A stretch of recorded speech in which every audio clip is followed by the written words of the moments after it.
When a humanitarian crisis occurs, the international community is quick to respond with food and shelter for refugees in immediate danger.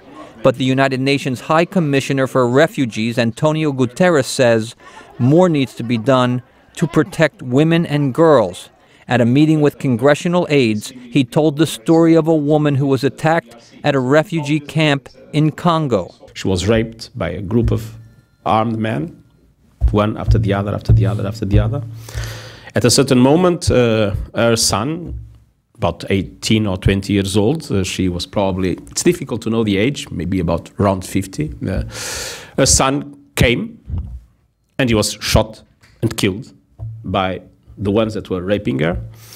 And when the news were given to her husband, he died with an heart attack. Guterres says more needs to be done to save the lives of women and girls in refugee camps. More direct assistance, more security, more training, and more economic opportunities are needed, he says. The U.S. leads the world in providing refugees assistance.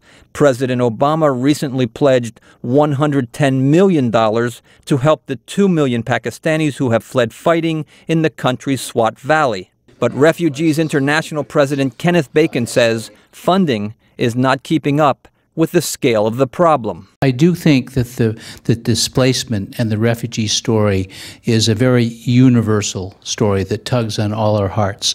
And I think people appreciate the cost and the pain of displacement and want to respond to it as well as they can. The ability to respond now during hard economic times by countries and by individuals is more difficult than it was before.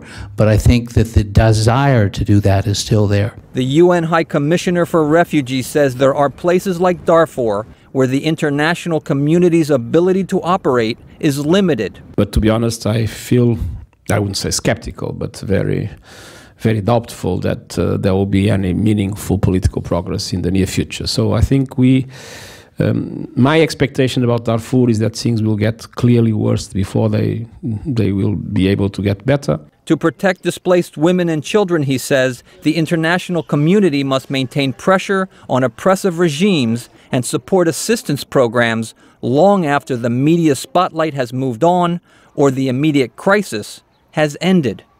Brian Padden, VOA News.